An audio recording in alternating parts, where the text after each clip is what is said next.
Hello world, you're listening to Strategicon, your window to all things security and foreign affairs. We hope you had a Merry Christmas and we wish you all a Happy New Year. It is Monday, December 26, 2016, episode 21, and I'm your host, John Bruni. Today we are honored to be joined via Skype by Dr. Jonathan Z. Ludwig, who is visiting assistant professor of Russian at Oklahoma State University and member of the SAGE International Australia Advisory Board.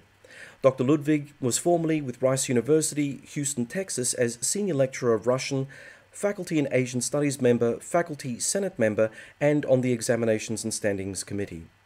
Before we start today's episode, I would like to remind listeners that Strategicon can be found on iTunes, SoundCloud, YouTube, and our podcast on the SAGE International Australia website, www.sageinternational.org.au. In today's episode, we'll be returning to a topic that has fascinated us for a very long time, and that is Russia's role in the world today. What makes this topic so enduring is that Russia is far from being considered a near-peer competitor of the United States, yet its global standing is solid even though its economy has been wrecked by US-led international sanctions. Still, it has managed to outmaneuver the United States strategically in the Middle East by injecting itself into Syria and cozying up to Iran and Turkey, in Europe by threatening the Baltic and consolidating its hold over eastern Ukraine, and in Asia through its growing strategic bonds with a rising China.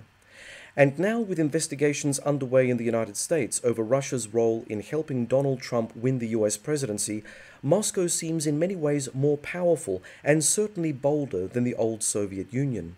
So what makes Russia so resilient? How is a country that by all accounts should be on the ropes still managing to actively resist US power globally? Today we turn to Russian specialist Jonathan Z. Ludwig for answers to these perplexing questions. Good afternoon, Jonathan. Good afternoon, John. Hello, world. Russian leader Vladimir Putin has dominated the narrative of post-Soviet Russia. Putin seems to be the strategic genius who has single-handedly brought a poor and humiliated Russia back to the world stage. But surely Putin's successes cannot be attributed so narrowly. Can you tell us what the natural strengths of Russia are that make the country so resilient, so ambitious, and so willing to see things from Putin's perspective? Sure. I think the resilience in large part comes just from Russian history, right? Most of Russian history is the history of invasion. If you look at, Great Britain, you look at America, you look at Australia, right? We're surrounded by oceans or friendly countries. It's very hard to attack here. But if you look at Russia, Russia throughout its history has really been the land bridge between Western Europe and Asia, and everyone crosses it sometimes several times. The Vikings invaded first, arguably founded Kievan Rus. The Mongol invasions where the Mongols stayed for a couple hundred years. Polish-Lithuanian Empire, Sweden, Napoleon, Hitler, and then Stalin himself was not the first Russian leader by any means, to really attack and imprison its own people. You can't help but be resilient if you're still a nation after really a millennium of invasions and attacks from outside. So, as the importance of Russian studies has declined since the fall of the Soviet Union in 1991, what role do you think this has played in a general Western ignorance of Russian motives and of any genuine understanding of the Russian state? Well, as an American, if you don't mind a baseball metaphor, we're really sort of weak on the bench when it comes to Russian studies. The Washington Post wrote at the end of 2015, about a year ago, that we really have a missing generation of Russianists or Slavists who can deal with policy, who can really understand Russia in any type of depth. After 1991, the funding got cut. Some of it was moved over to Eastern Europe. A lot was moved over to Central Asia. Russia primarily disappeared. After 9/11, the funding that was left really went understandably to Arab studies. Now a lot of it is going to Chinese studies and somewhat Korean studies, because of North Korea. You just don't have these people who have been funded for all that amount of time. Title VIII has been cut. Title VI, which gives National Resource Center money to institutions around the country, that's disappearing. And Fulbright has undergone a number of battles in the last 4 years just to keep its funding and keep its existence. Really with that being the background, in just the last 5 years, it's really not that surprising that we don't have that many Russian experts. We're pulling out old Soviet-era experts and putting them on TV. You know, it sounds strange listening to this because essentially what it seems to be is that foreign policy is kind of taken on a bit of a fashionista title. Well, you know, it's a matter of whatever's going at the moment, in spite of the fact that there are underlying currents and continuities that should be taken care of. Yes, we understand that the world changes and we understand that threats change and we need to be responsive to those things. But there are also these other more enduring things to the international system that also need to be paid attention to, which seems to just disappear from view. And I think a lot of that is, based on the political system, right? Again, in the U.S. here, we're traditionally very safe from the outside world. There's always been this current of isolationism running sort of, in the American psyche. So unless somebody sees that there's an immediate need, they don't want it funded, which means Congress won't necessarily fund it because they have to answer back to the voters. It was easy to fund Russian studies during the Cold War because, there was that great looming threat over there, right? Soviet missiles pointed toward Europe, adventurism in Afghanistan, Africa, other places. I mean, it was a threat that everyone could see. It was playing on the news every night. Russia's back in the news again, in the last 2 or 3 years. But again, that's new. And we're very, very slow to react to these things. For many years, Indonesia was the looming threat to Australia in terms of our national security consciousness. The nature of the threat now has changed, and it's now about terrorism that sort of originates in Indonesia. But the notion of the Indonesian state being an important strategic partner to Australia seems to have fallen out of favour. So we're going through our own kind of process here in Australia, trying to deal with our next door neighbour, because at the moment Indonesian studies is not being favoured by the national security elite over here. We also are sending our forces overseas to support American efforts in the Middle East. And so again, we've got that kind of very flippant notion of the enduring strategic character of Australia, just like what you're describing in the United States vis-a-vis Russia. And you also have Australian National University, which just last year devastated their Asian language studies program. Yeah. I'm not sure that they reorganized it, but they got rid of a lot of language teachers, a lot of the area, and that doesn't help for the long term either. No, absolutely not. Absolutely not. Okay, so returning back to Russia, can we ever hope to really understand Russia if it indeed is, as Churchill once said, a riddle wrapped in a mystery inside an enigma? Well, if you don't mind, I'm going to respond with a Russian poem by Fyodor Tyutchev, who wrote in the 1800s, "Russia cannot be understood by the mind. No ordinary yardstick can span her greatness. She stands alone, unique. In Russia, one can only believe." Now, this was retorted to by a 20th century poet by the last name of Oleshkovsky, who wrote rather crudely, and I'll tone it down for our delicate-eared audience out there. It's about damn time to start understanding Russia with the mind.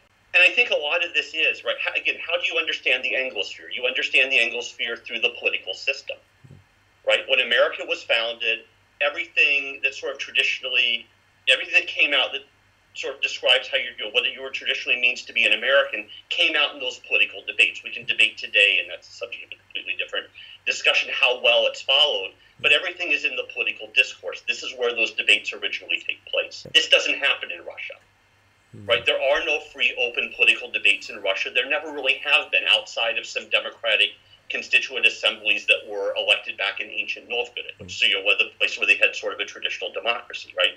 If you want to figure out what Russia's all about, you need to read the Russian literature, look at Russian culture, look at Russian history. All the debates take place there. Russian literature is not always the most accessible to the West. It's not all been translated. A lot of it's not been translated well. And, some of the philosophy that shows up there, without the background information, without the history of Russia, without the other history, of the Western world, of the Eastern world, to give you the context, doesn't really make, an easy amount of sense just to that initial reader. Okay. And I think this is one of the reasons it's a real challenge to understand Russia. Does a sense of civilizational pride carry the Russian people through trials and tribulations to see them triumph, no matter the cost? Is this the Russian way? What does Russian literature tell us about the nobility of suffering and the triumph of sacrifice for the common good? Dostoevsky wrote, "Pain and suffering are always inevitable for a large intelligence and a deep heart. The really great men must, I think, have great sadness on earth." And you see this in the character of Raskolnikov, murders the old woman, has to commit that sin in order to be arrested, to be punished, and only in that way can he be redeemed. So you do have this theory of suffering to sort of purge yourself as sin, to make yourself reborn, to redeem yourself in Russian literature. But you also have to remember, if you understand, if it's possible to sort of carry within your DNA history, while some countries in the world sort of proudly bear their history, brag about their history, for Russia, history's been a great burden. This, I think, weighs down upon the idea of the Russian soul, where they carry, as we talked about earlier, this history of invasion, this history of political debate written between the lines rather than be open, this history of not knowing when you're going to disappear, somebody you love is going to disappear. I mean, that's a great burden to carry, and it's been most of Russian history for 1,000 years. Which then suggests to me, at least, that Russia will always be an outlier in terms of the West's ability to reach out to it and try to really come to grips with it. There's no natural Western sense of itself which the West can make sense of, if you get my drift. So it's a very perplexing kind of situation, isn't it? Hire more Russian teachers. Yes, well said. Absolutely. Yeah, why not? But that's the start of it, right? Russia has disappeared from the public discourse, has disappeared from the educational discourse. So, when I was growing up during the Cold War, everyone had an opinion on Russia. Educated, uneducated, rumors you heard, things you thought about. I mean, everyone had something they could say about Russia. Yes. The same way nowadays people have things that they can say about China or about the Middle East, or if you look at the last American election, Muslims, in a larger context, right? Everyone has something they can say because it's in the public discourse. Russia's disappeared from that. And this is really the challenge, is were those next Russian experts going to come anywhere in the West if it's not in the public discourse, if someone doesn't get interested in Russia from really a young age? As far as where does Russia lie, how do you deal with it? I mean, this is really one of the quintessential questions of Russian history, culture, etc. The Russians ask themselves, right? Are they a Western nation? Are they an Eastern nation? Are they something else, right? In the 1800s, Pyotr Chadaev, Russian philosopher, writes on the philosophical letters where he starts questioning what was the idea of Slavophilism, right, which was really Russophilia, right? It was really Russia seeing itself as, a unique entity, as something different, something not of the East, something certainly not of the West. And for his troubles, he was institutionalized for a while, because how could you possibly criticize Russia? But the opposite side of this were the Westernizers, the people who thought Russia had never offered anything of worth to the world, never would, and the only way to really build up Russia would be to bring in a Western political system, to bring in Western ideas such as industrialization and things like that. And this is really still a battle that rages today. What is this Russian identity? You see it in the two major cities. Moscow is very much a Russian city, right? It grows organically, it's grown naturally over time. There's a Kremlin in the middle. Everything else has just sort of grown as it needed to. St. Petersburg is a beautiful recreation of Amsterdam, right? It is the Western city. Peter the Great built it specifically as his window onto the West. And you've really had this tug and pull between the two. Are we Russian? Are we Western? Are we Russian? Are we Western? And Asia plays a small role in that as well. But for the most part, the battle is between, sort of a modern-day battle between the Slavophiles and the Westernizers. It continues today in their outlook. If we can return just briefly to the idea of having more Russian experts to try to plumb the depths of what's going on in that country, I suppose critics could say that we had an army of experts prior to the collapse of the Soviet Union, and all those experts totally misread what was going on behind the Iron Curtain. How would you retort that? There were a handful of them that got it right. Martin Malley, I believe, is one of the few historian scholars that predicted the downfall of the Soviet Union. There were a handful of other ones as well. Also, during the early 1980s, the eminent historian Richard Pipes was asked to be chairman of Team B. And what they did with Team B is they basically brought in a bunch of outside experts. It was military heavy because the debate then was the same debate that was going on during the Eisenhower switch over to Kennedy, which was, is there a missile gap? And Team B basically by the end of a very long, months-long process became Team A. Theirs was the one that was accepted as fact. And while the Soviets certainly did have a lot of missiles, what was missed is, what was also missed in Iraq and some other places, they weren't always in the best of shape. Would they have actually gone off had they been used? So, there were people who got it right. There were also people, who weren't really given a chance to get it right? The people who were arguing this system was rotten to the core, that really didn't play into the public discourse, especially when it comes to government funding. Right. Right, especially if it's the military that what's the funding, right? Saying that they're weak inside rotting away really doesn't help with that. If we then turn to the thorny issue of education.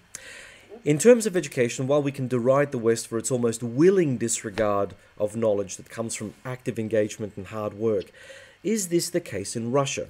Do Russians have a different appreciation for the human capital of education that accounts for their ability to outfox the West at every turn? I think by the time World War II was over, education had taken a major turn in the Soviet Union where they wanted everyone to become educated.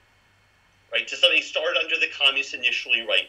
Illiteracy went away, women started being educated. These things didn't happen in the traditional Russian space. The change was more probably practical than anything else. Suddenly they woke up post-World War II in a very modern world, one of two superpowers. So, so basically a lot of money was put into education, very technical education, right? Not, sort of like what you would get in China, Asia today, not the humanities so much, but this very technical, engineers, right? You're building a new society. You're not building human souls as they would say. Yep. These days, I think it's taken a turn back and is probably falling into some of the patterns of the West. Some universities you can get higher degrees by simply bribing the right officials. That's a lot harder to do in the West, I believe. And the other, I hope it is anyway, as a professor. I saw you laughing. But the other issue is, if you wanted to leave the Soviet Union and you were highly educated or smart, it was impossible. They just wouldn't give you that exit visa. In the last couple of years, it's been basically, if you look at Putin's poll ratings, they've slipped a little bit, but they're still, very high up there. That 10 to 15 to 20% of the people opposed to him are the highly educated people. His response has been, if you don't like it, leave. Yeah. So in some ways, he's actually encouraging a brain drain, encouraging these people to leave the country, and that can't be good long term for Russia. No, certainly not. If we look at Putin a bit more specifically, I mean, is he the giant upon whose shoulders lies Russian ambitions and capabilities? What happened to the Russian democratic opposition, and why was it so successfully rooted by the pro-Putin forces? Democracy, as we both know, democracy is a relatively weak form of government, right? Pretty much every American president, I'm sure premiers of other democracies, always state at some point during their time they wish they could be a dictator, they could get things done. It's a messy form of government. It's not easy to get things done. That's designed on purpose. And it involves a lot of freedom, right? Freedom of choices, freedom to make decisions, freedom to debate these ideas. None of these really have a tradition in Russia. So when the Soviet Union fell apart, 1991, communism had done 70 years of harm. Everything had, basically everything had been shattered. The free markets were gone. Nothing like that worked. You can't fix that overnight. Yeltsin came in seen as a very strong leader, right? He stood up on the tanks when the last sort of hardliners in the Soviet Union tried to overthrow Gorbachev. But when push came to shove, there's really nothing he could do to fix Russia overnight, because there's nothing anybody could have done to fix Russia overnight. And, as Russia started to lose its status in the world, started to seem, more weak in the world, right? NATO grew, China became more aggressive, Japan, the economic problems of the 70s and 80s in Asia turned around, so those countries became stronger. The Baltics became free, Central Asian nations became free. Russia lost a lot. And as Yeltsin's health began to fall, as he drank more, as he had heart problems, that just sort of became symbolic of a Russia falling apart. And by that time, Russia's very in tune with images. And if you see your president not on TV very much, right? If you see your president, doing a little dance, spinning a microphone with a German rock band, and then having to disappear leading up to the election, you wonder if something's going on. And this harkens back to the days of the Soviet leaders when they would disappear, but nothing was really changing in the country. It just sort of plodded along. But here, as Russia was dying, Russia was falling apart, right? The rest of the world was growing. So I think in that way, and that became synonymous with democracy in a lot of Russians' minds. They saw democracy as this messy system. It meant they no longer got their pensions. It meant that grocery stores where maybe you could find something, now you couldn't find anything. Or if the grocery stores were full, you couldn't buy anything because inflation had skyrocketed prices. So in that way, that sort of discredited what really wasn't democracy yet, and certainly wasn't a free market economy. But a lot of Russians who were elderly at that point remembered coming through World War II, right? Remembered being the first nation to launch a man into space. Remembered splitting the atom in relative time faster than the U.S. because they stole the secrets, but you still have to figure out a way to make it work, right? They saw that Soviet Union as compared to this crumbling Russia. Yeltsin went through, I don't know how many prime ministers, right? He had to fire on his own government because his vice president and his Speaker of the House wouldn't cooperate. If you wonder why there's no longer a vice president in Russia, it's because the last vice president they had helped to stage the coup against the sitting president. So you just change your system of government. Yeah. So because of that, you have somebody come in, right? Go back, look at all the images of Putin, right? Why doesn't he wear a shirt? Because that makes him look tough, that makes him look manly, right? We in the West laugh at these after a while. I think even the Russians laughed at the Grecian urns that were left intact on the beach for him to find. But you have this image of sort of, like super Putin, right? The super guy who exudes strength, who exudes masculinity, everything that not only Yeltsin didn't do at the end, although to be fair, he did at the beginning, but no Soviet leader ever did. Interesting that you should say that because, at the moment, if you look at the narrative with regard to the West's relations with Russia, one could almost be forgiven for thinking that because Putin is resisting American power, he has no right to do so because he is an autocrat, he's a bad guy, and he's a Russian. And yet, if we look at the 1990s and we look at the rapid pace of NATO expansion towards Russia's sort of borders, you kind of start thinking, well, does Russia, irrespective of the government of Russia, but does Russia actually have a right to have a national interest in pushing America back from its borders? Or is it a case of, if you're not with Team America, you have no right in that sense? It's a very difficult one to juggle, but what are your thoughts on that? I think you have to remember there was resistance in the West to allowing some of these Eastern European nations into NATO in the first place, some of which was financial, some of which was the concern about irritating Russia. But they were the ones who really, really wanted to join. The Baltics, especially the Baltics, were most insistent because they wanted the NATO umbrella to protect them from a resurgent Russia that they knew would come at some point. Gorbachev swears that Secretary Baker promised that there would be no NATO expansion into Eastern Europe. Secretary Baker, to the best of my knowledge, promises that he never said that.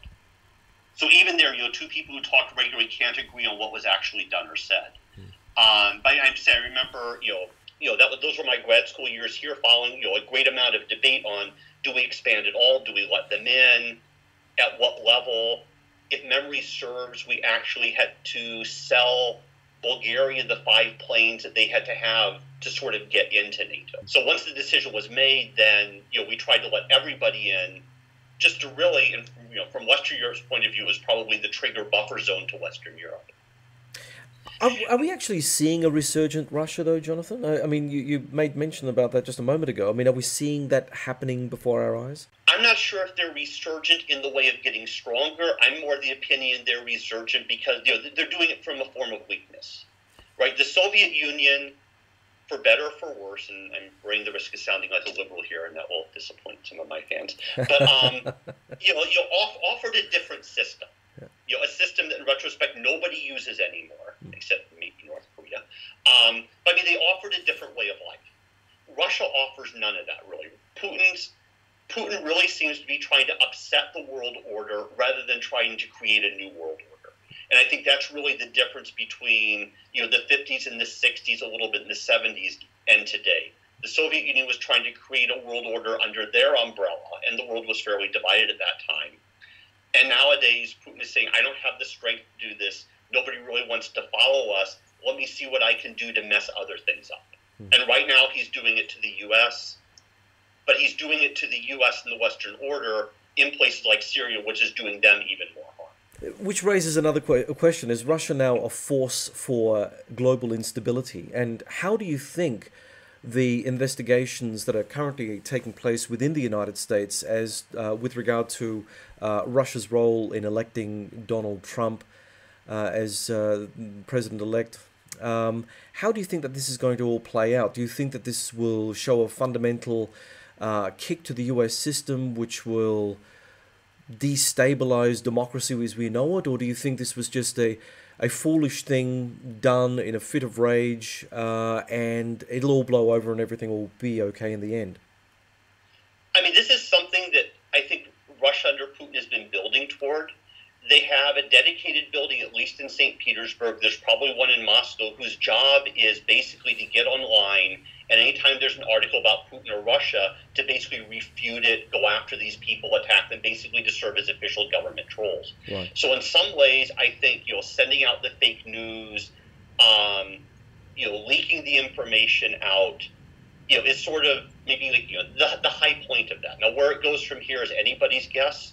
And that may, in large part, depend on if Trump ever comes around and is willing to admit there's a Russia problem, and there seems to be little to no movement on that. Mm-hmm. And if Congress actually has an open, and by open I mean really they're looking at all the information, some will be classified, of course, it can't be open, but whether they actually take a good hard look at everything and what comes out of that.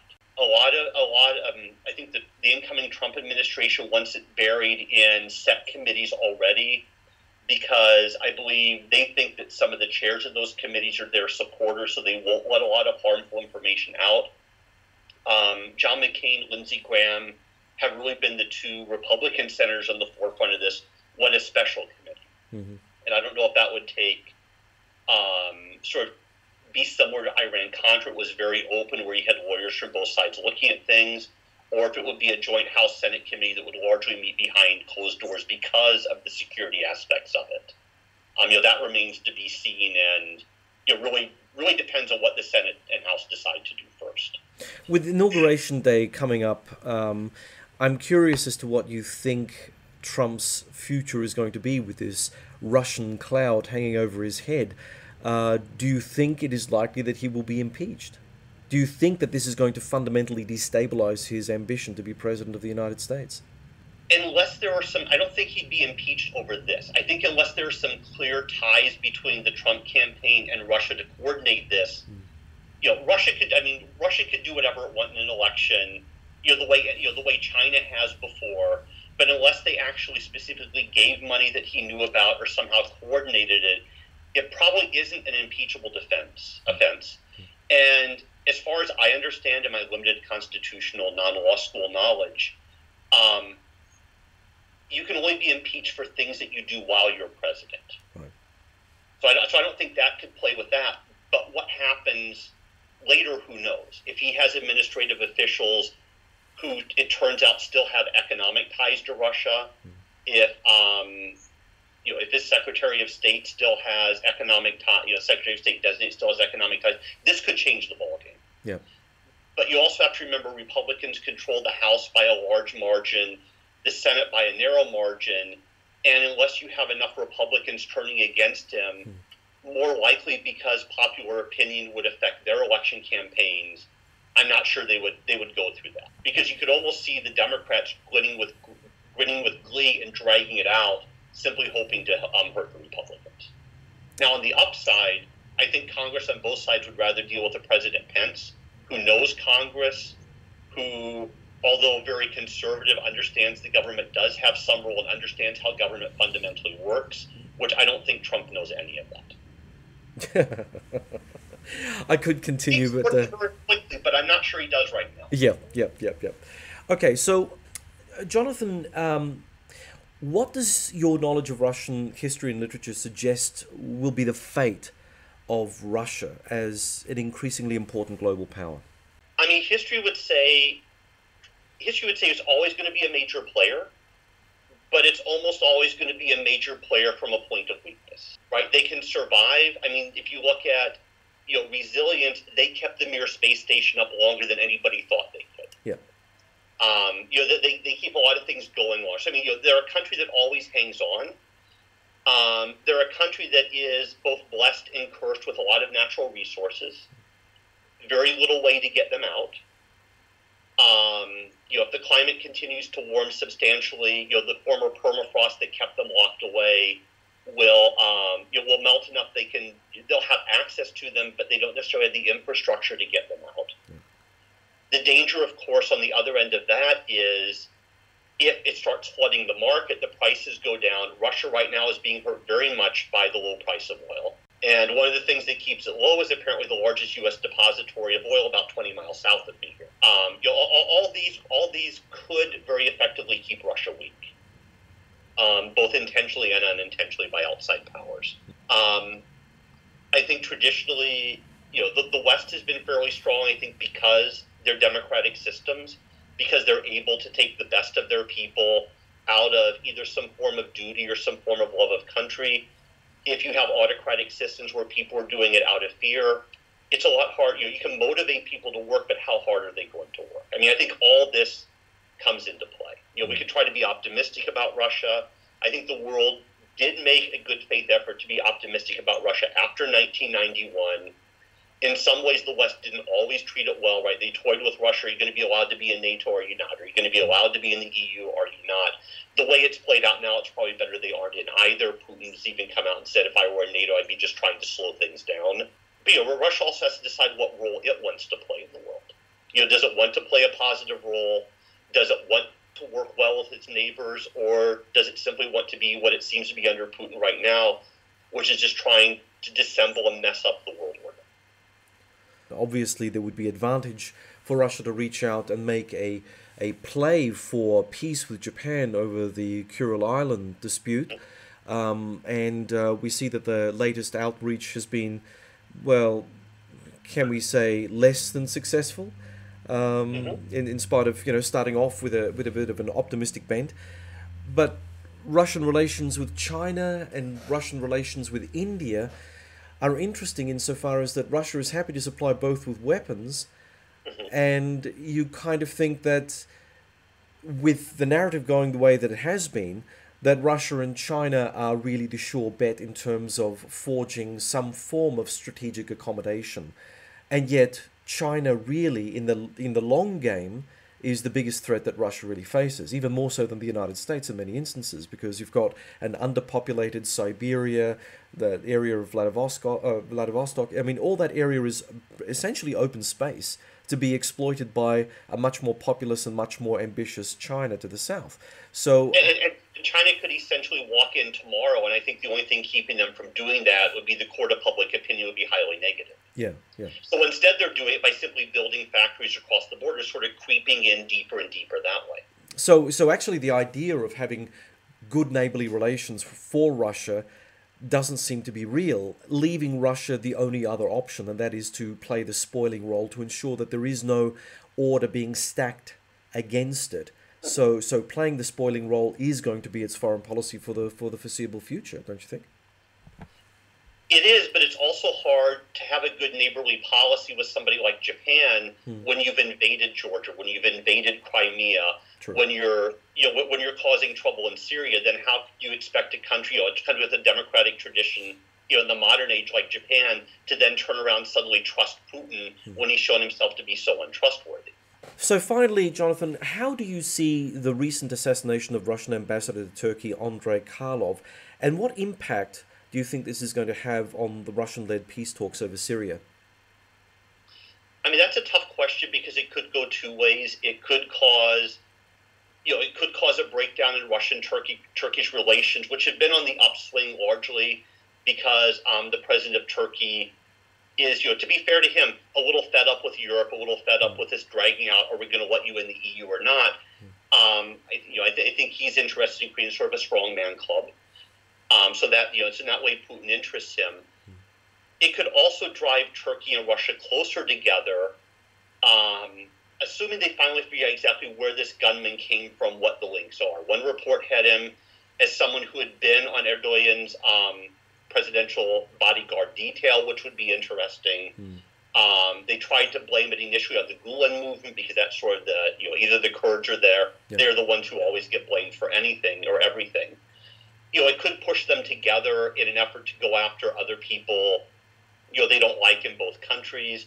It could drag Iran into the mix, where they all decide they have these common enemies they want to go after. But when you're trying to build alliances based on common enemies, they don't always last that long, right? Look at the U.S. and the Soviet Union. We lasted through 4 or 5 years of World War II, and then we ended up on opposite sides again. Okay, well, Jonathan, I think we can call that a successful wrap. Okay, thank you very much. Thanks for listening, everyone. We hope that you'll join us for our next exciting adventure through the world of geopolitics. Remember that you can subscribe to Strategicon through iTunes, SoundCloud, and YouTube, and please like us on the Sage International Australia Facebook site and follow us on Twitter.